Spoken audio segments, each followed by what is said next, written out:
అందరికీ శనార్థులు దిల్దార్ వార్తలకి స్వాగతం. ఇగి అల్టి పెద్ద వార్తలు ఏమేమి ఉన్నాయో చూద్దాం పారి. ఎంకి పెళ్లి సుబ్బిసావుకు వచ్చినట్టు వీళ్ళ కొట్లాట మన నెత్తి మీదకి వచ్చింది కదా. అప్పట్లో గట్లనే చైనాల కరోనా పురుగు తిరుగుతున్నది, అది మన దాకా వస్తుందా? ఏ రాదు, మనకేమైతుంది? అదే జ్వరం వస్తే వేసుకుంటారు కదా, ఏం గోళది? పారాసెటమాల్. గా గోళ వేసుకుంటే పోతుందని అన్నారు, కానీ అది రానే వచ్చింది, లోకాన్ని ఆగమే చేసింది. ఇప్పుడు ఈ యుద్ధం కూడా మన అందరు నాగం చేస్తుందంటావా? చేస్తుందని అను ఎక్కడిది, ఆల్రెడీ చేస్తూనే ఉండే. పబ్లిక్ కు గ్యాస్ బుకింగ్ కోసం ఏ తీర్ల బారులు తీరిండ్రో, కొన్ని హోటళ్లల్లా గ్యాస్ కొరతతోని సాంబారు ఫ్రై ఐటెంలు తయారు కష్టమైతున్నదని బోర్డులు పెట్టిండ్రు. ఇక ఫంక్షన్ హాల్ల కాడ కూడా గోసే ఉన్నది. గ్యాస్ మీద చేస్తాం సార్, ఎక్కడైనా రెగ్యులర్ హోటల్లో చేస్తాం, రెగ్యులర్ హోటల్లో కూడా గ్యాస్ తోనే చేస్తాం. మేము గ్యాస్ ప్రాబ్లం వల్ల అక్కడ కూడా ఇబ్బంది సార్ అవుతుంది.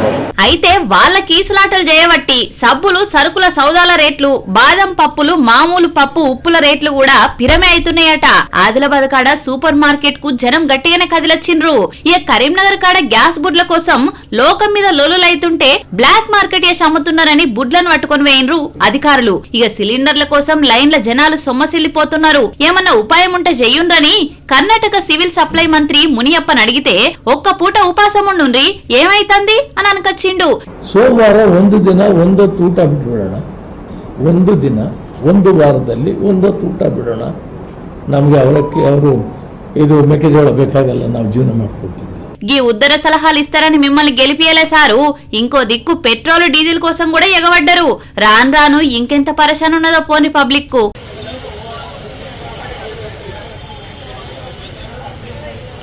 పూసలమ్మట ఆమె లేదా ఆరా? ఏది మన పూసల మల్లమ్మ మనవరాలా? పెద్ద షాపే పెట్టి నడిపిస్తుందిగా. ఏ గామె కాదు, కుంభమేళ కనిపిస్తే మన జనం ఒకటే వైరే చేయలేదా? ఓసి గా పిల్లనా మోనాలిసా? అరే ఏం నశివరగా పిల్లది, ఒక్క దెబ్బతోని సినిమాలకే వేయింది. కుంభమేళ ఆమె పాలిట దైవమైంది. ఆ పిల్లనే ఇప్పుడు లగ్గం చేసుకుందట. ఓసి అప్పుడే పెళ్లి పీటల మీదకి పోయిందా? సినిమా ఇండస్ట్రీ పిల్లగాడేనా లేకపోతే ఎవరైనా బిజినెస్ మ్యాన్ దొరికిండా పిల్లకు? బిజినెస్ మ్యాన్ కాదు, సినిమా ఇండస్ట్రీ పిల్లగాడు అసలుకే కాదు. మరి ఎవరిని చేసుకుంది చూద్దాం పా, పిల్లగాడు ఏవలో ఏం చేస్తాడో. పూసలమ్మినప్పుడే పుస్తగట్టేటోని చూసి పెట్టుకున్నదట మోనాలిసా. కడుపు గన్న అయ్యవ్వకు చెప్పకుంటా, దోస్తులకు చెప్పకుంటా, ఇండస్ట్రీకి వట్టకచ్చిన వాళ్ళకు చెప్పకుంటా కేరళ పిల్లగాని పెళ్లి చేసుకుని అందరికి సడన్ సర్ప్రైజ్ ఇచ్చింది. అయితే పిల్లగాడు ముస్లిం, పిల్లనేమో హిందువు. ఇక గుల్లెనే తాలి కట్టి దండలు మార్చుకొని ఇలేకర్ల ముంగటికొచ్చింది.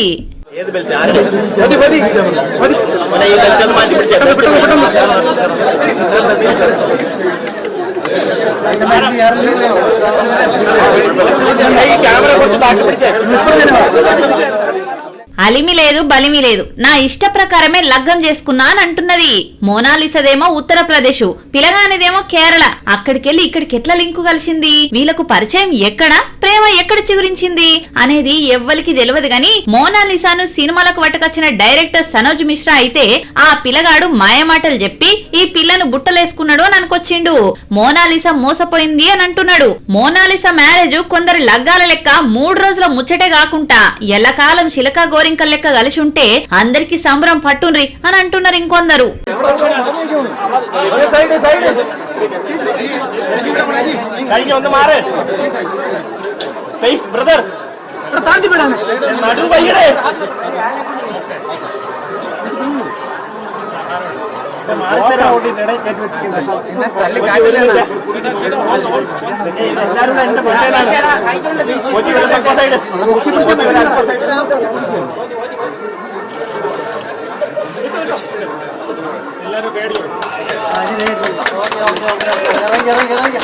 ఇరంగడే ఉంది.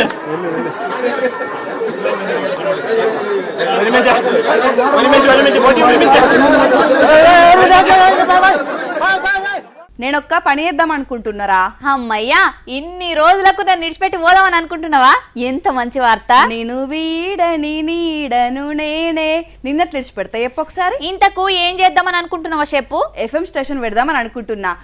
వినండి ఉల్లాసంగా ఉత్సాహంగా. నీ గొంతేమన్నా MS సుబ్బలక్ష్మి నోరా కంపనోరు? అందుకే నేను పెట్టుకొని నడుపుదాం అనుకుంటున్నా. అయినా నీకు ఐడియా ఎందుకు వచ్చింది? యోగి కాకని చూసి లోకమంతా ఏ అని మొత్తుకుంటుంటే కాకినాడ తుణి కాడబెట్టిన ప్రజా దర్బారులా ఎమ్మెల్యే యనమల దివ్య మేడంకు ఎఫ్ఎం రేడియో పెట్టుండ్రని వినతి పత్రం ఇచ్చిండు గీ కాక. ఎవరైనా ఎమ్మెల్యే గానొస్తే రోడ్డు కావాలే, నీళ్లు కావాలే, మా కాలనీకి నిధులు కావాలే, పింఛన్ కావాలే అని అంటారు. కానీ ఈ పెద్ద మనిషి మాత్రం ఉల్లాసంగా ఉత్సాహంగా పబ్లిక్ అందరూ వినోదందుకు రేడియో స్టేషన్ పెట్టాలని వినతి పత్రం ఇస్తే అందరూ నవ్విర్రట. ఎఫ్ఎం స్టేషన్ వచ్చినట్టయితే ఈ తుని పరిసర ప్రాంత ప్రజలకి, రైతులకి, విద్యార్థులకి, వ్యాపారస్తులకి అందరికీ కూడా ఈ ఎఫ్ఎం కార్యక్రమాలు ఉపయోగపడతాయని నేను మేడం గారికి రిప్రజెంటేషన్ ఇవ్వడం జరిగింది. అయినా ఇప్పుడంతా స్మార్ట్ ఫోన్లే కదా కాక, ఈ కాలంలో రేడియోలు నడుస్తాయంటవా? ఎక్కడో దగ్గర ఆ కార్యక్రమం పెట్టుకుంటూ, వంటగదిలో ఉంటూ, రీడింగ్ టేబుల్లో ఉంటూ, డ్రాయింగ్ రూమ్లో ఉంటూ ఆ కార్యక్రమాలు వింటూ ఎక్కడెక్కడ ఏం జరుగుతుందో మనం టైం వేస్ట్ చేసుకోకుండా ఆ కార్యక్రమాలను తెలుసుకోవచ్చు. వెంకటరమణ కాక ఐడియా అదుర్సని అన్నదట మేడం కూడా. దీనికి నిధులు సెంట్రల్ కెళ్ళే రావాలే, మనకు ఖర్చు ఉండదని కూడా అన్నదట. పాపం పెద్ద మనుషులకు టీవీలతోటి, ఫోన్లతోటి, పేపర్లతోటి టైంపాస్ అయితలేదు కావచ్చు. కనబడని అందమైన కమ్మటి గొంతులు నింటే కలిగే ఫీలింగే వేరు కదా. అందుకే పబ్లిక్ ఆనందం కోసం మంచి ఐడియానే పెట్టినావు గాని సర్కారే ఏం చేస్తుందో మరి చూడాలే. కొంతమంది హాయ్ అని ఇట్లా ఆడోళ్ళు అన్నారో లేదో ఎంబటే ఐస్కాంత కట్ట ఎక్కువ అతుక్కొని పోతారు. ఎవల్రా? ఎవలని ఎప్పుడు చెప్పు, మోసపోయేటోళ్ళని అంటున్నాం. ఎవలాలు చెప్పరాదు? భూపాల్ కడ ఒక అన్నకు మ్యాట్రిమోనీలో ఒక ఆమె తలిగిందట. మనోడు మంచిగానే నమ్మిండట. అంటే ఇప్పుడు ఆమె హాయ్ అని ఆశ పెట్టి బాయ్ అని బాధ పెట్టిందా? ఉత్తగా బాధ పెడితే ఏదో పీడకలు అనుకున్నటోడు మరేం చేసింది? మనోడిని నిండా ముంచింది. ఇప్పుడు పోయి అడిగితే అంగట్ల అవ్వా అంటే ఎవరి బిడ్డ నువ్వు అన్నట్టే మాట్లాడుతుందట. పాపం ఎక్కడున్నాడో గా అన్న. అగో పోలీసుల కడికి వేయండు చూడు. అగో చూసేటందుకు జంట మంచిగానే ఉన్నది కదా, ఏమైంది అనంటే ఈ అన్నకు గట్టిగా మంట పెట్టిపోయిందట. ఈ ఫోటోలున్నామే భూపాలపల్లి జిల్లా వర్ధన్నపేటలుండే ఈ అన్నకు మ్యాట్రిమోనీల గీ సుందరాంగి పరిచయం అయిందట. ఇద్దరు కొన్నొద్దులు ప్రేమ పౌరాల లెక్కనే తిరిగిండ్రు. ఇవి అప్పటి ఫోటోలే. ఏందన్నా ఏం సంగతి, ఎట్లయిందో చెప్పు మనోళ్లకు. ఇట్లా కలిసింది, ఇట్లా ఈడ ఇల్లు తీసుకున్నాం, ఈడ ఉన్నాం, ఇద్దరం కలిసి ఉన్నాం. మనం నువ్వు మెకానిక్ పెట్టుకో, నేను ఆశ వరకు నేను డ్యూటీ పోయేస్తా అది అన్నీ నమ్మించి ఇట్లా ఇల్లు కొనిపించుకొని పేరు మీద చేసుకున్నది. 20,50,000 నన్ను ఇట్లా చేసింది, మోసం చేసింది. పేరు మీద చేసుకొని నన్ను మోసం చేసింది. ఇప్పుడు అడుగుతూ ఉంటాను, నువ్వు ఎవరో నాకు సంబంధం లేదు అని అంటాను. మేకల మంజుల నా మనసు దోషింది అని అనుకున్నా, కానీ నన్నే దోషింది, 20 లక్షల రూపాయలకు ముంచింది అని అంటున్నాడు. అసలు ముచ్చటేంది అని అంటే ఈమెకు ముందుగానే పెండ్లయిందట, ఒక బిడ్డ కూడా ఉన్నదట. కట్టుకున్నాను మొఖం మీద ఇడుపు కాగితం పడేసి వస్తా అని అటే పోయిందట. ఓరక్క పైసలు తీసుకొని గట్టేవాయే, ఇంకా వస్తే లేకపాయే అని పోతే నువ్వెవలు అని అంటున్నదని పోలీసుల కాడికొచ్చి ముచ్చటంతా చెప్పిండు న్యాయం చేయమని. అయినా అంటే ఫీల్ అవుతావన్నా గా తీయటి మాటలు మాట్లాడంగానే మీద చేసి ఫోటో దిగంగానే లక్షల రూపాయలు ఆమె చేతిలో పెడతావా? నీ అమాయకత్వం కాకపోతే ఉన్న కేసులో సరిపోతలేవంటే నువ్వు కొత్త కేసు పోలీసుల నెత్తి మీదకి తెచ్చిపెట్టినవా? ఓ జనాలు చూస్తున్నారా ఎట్లా మోసపోతున్నారో, జర పైలం మరి. బుజ్జి నీకు సవారి కచ్చడం అంటే తెలుసారా? నువ్వు నెత్తికి తలిగేసుకుంటావు గదే కదా. ఏ సౌరం కాదు ఎడ్డి ముఖం, సవారి కచ్చడం అంటున్నావు. నువ్వే ఒప్పుకున్నావు, చూసినావా నీ నెత్తి మీద ఉంది సౌరం అని. నీ నోట్లే నోరు పెట్టుడే నాది బుద్ధి తక్కువ. పులి నోట్లో నోరు పెడితే ఏమైందో అర్థమైంది అనుకుంటా. ఈ ఎలివేషన్ మాత్రం ఏం తక్కువ లేదు గాని ఏనకటి ముచ్చట అడిగితే ఒక్కటి చెప్పవు. మరి నీ లెక్క నేనేమన్నా పాత జనరేషన్ అనుకుంటున్నావా? ఇవే తగ్గించుకుంటే మంచిది. సరే ముచ్చటేందో చూద్దాంపా.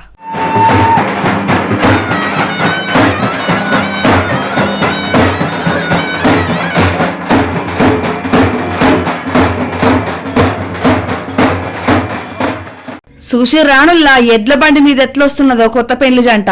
టైటానిక్ సినిమాలా షిప్ ముంగట నిలుసున్న ప్రేమ జంట లెక్కనే కొడుతున్నారులే బండి మీద ఉన్న గిల్లని చూస్తుంటే. నీ అవ్వ ఒక పక్క మీదికెంచి బగబగమండే ఎండను సూతం లెక్క తెత్తలేరు కదా. అసలే పెళ్లి జంట కాబట్టి ఎండకు గ్లామర్ దెబ్బతింటదని వాళ్ళ వెనక పొంటున్నోళ్ళే ఇట్లా శత్రు పట్టుకున్నారు. ఇక బండి మీద కొత్త జంట జోష్ మీద ఉంటే ముంగట తీన్మార్ స్టెప్పులతోటి, సుట్టాలు పక్కాల డ్యాన్సులతోటి భరత్ కార్యక్రమాన్ని ఇంకింత జోష్ పెంచిర్రు. ఆదిలాబాద్ జిల్లా గుడిహత్నూర్లు ఉన్న సీతాగొందల జరిగింది ఈ ఎడ్ల బండి ఊరేగింపు కార్యం.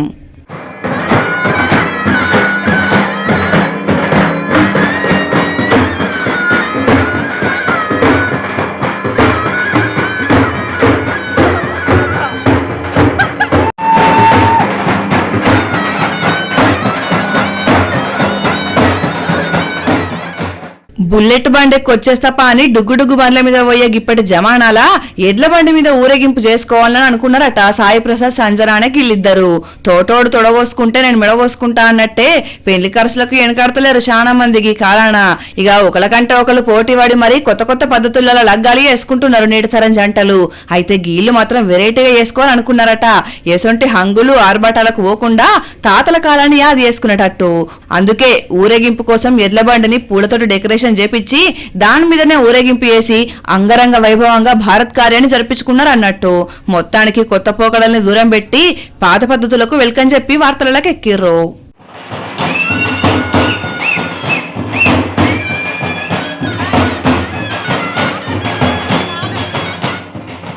ఆ అవ్వలాలా అయ్యలారా జరంతా పైలంగుండుర్రి. ఎందుకు? ఇయాల రేపు రోజులు మంచిగా లేవు. దొంగలు రోడ్ల మీదనే తిరుగుతున్నారు. దొంగల ముచ్చట కాదు, మరేం ముచ్చట? ఎండ ముచ్చట. నిన్న ఒక పెద్ద మనిషి మా గలిలో చక్కెరచ్చి కింద పడ్డర్రా. అవునరా, ఎండలు యమ సంపుడు సంపుతున్నాయి.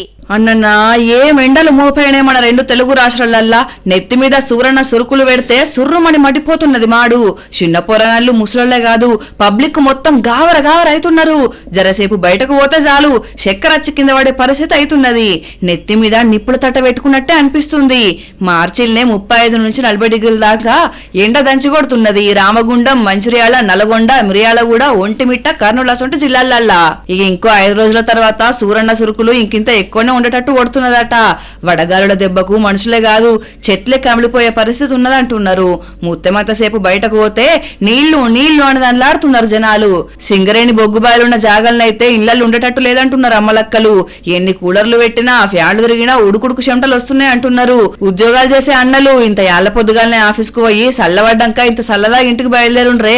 ఎండపూట పెళ్లిళ్ల ప్రయాణాలు పెట్టుకునేటోళ్ళు జర పైలంగుండుర్రి మరి.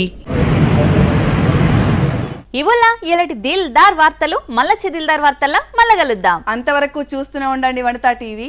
నమస్తే.